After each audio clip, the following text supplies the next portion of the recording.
A choking baby. What's the difference between choking and gagging? Is it common for a baby to choke? What to do if baby did choke? Now here's the good news. It's actually quite rare for a baby to actually choke, and here's the reason why. When we are born, our gag reflexes are right on the tip of our tongue. And that's why sometimes when they're learning how to feed, they keep pulling back and pulling back. If you're trying to breastfeed, or if you're trying to bottle feed, trying to put a bottle straight into a baby's mouth, they'll probably just spit it out because of those gag reflexes being so sensitive. When you start weaning, then they start putting things into their mouth. They end up spitting them out. They pick it back up again and shove it back in. It's called recycling.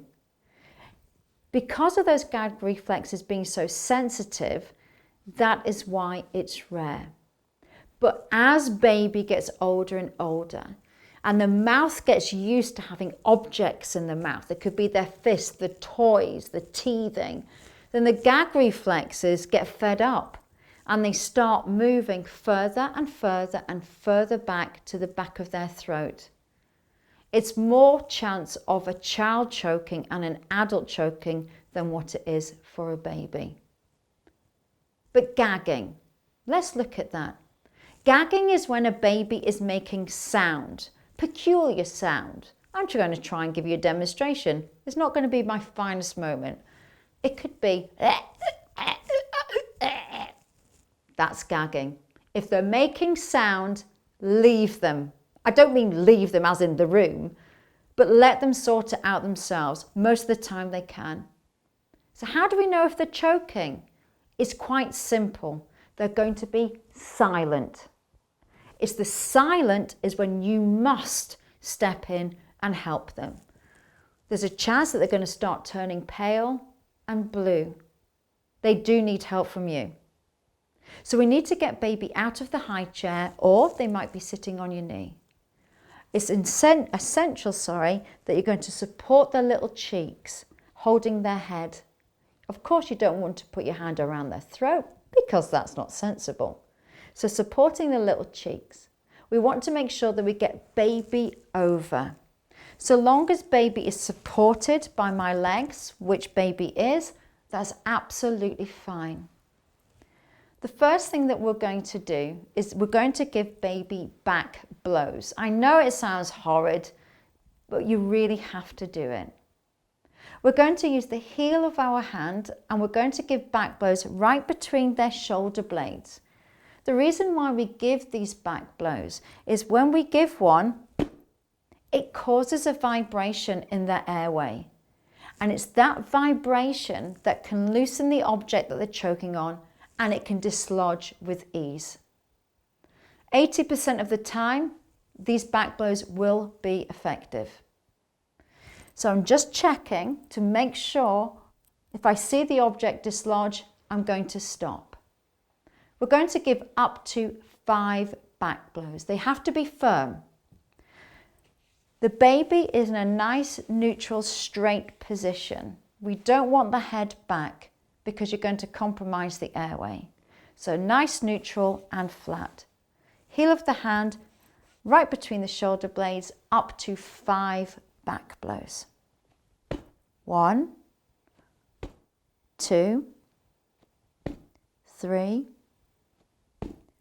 4, 5. If these 5 back blows haven't worked, then we need to go on to the next stage. We're going to turn baby over. Again, making sure that baby is supported on your legs and that the head is in a neutral position.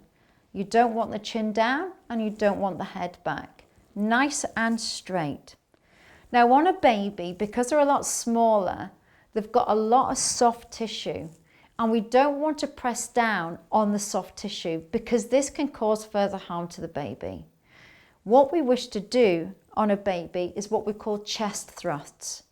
So using 2 fingers right between the nipple line, the same area as if you were doing CPR on the baby. But this time you're going to push down firmly, up to 5 times. This now is pushing the air up, and hopefully this is going to work. So 2 fingers right between the nipple line, nice and firm. You can hear the air, can't you?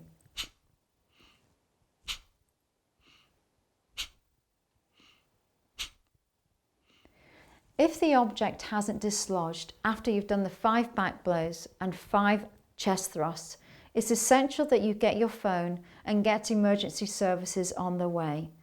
Fortunate that with mobile phones nowadays, you can do it on hands-free while you continue to try and get the object dislodged.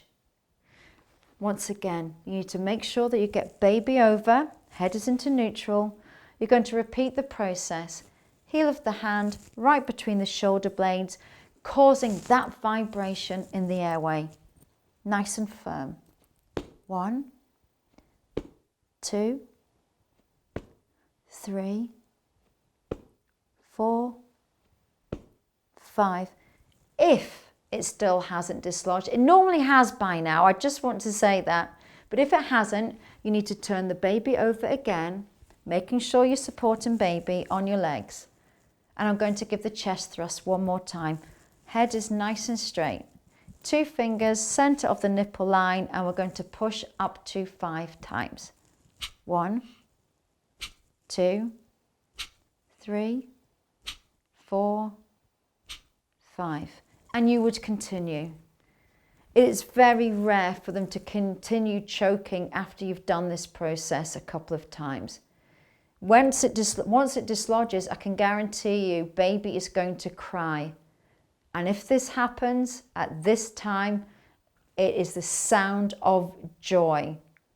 Listening to a baby cry sometimes is the best thing, because if they're crying, they're breathing and the object has dislodged. I'm Sarah, owner and trainer of Mini First Aid Aberdeen and Aberdeenshire, making training fun, engaging, but most importantly, memorable.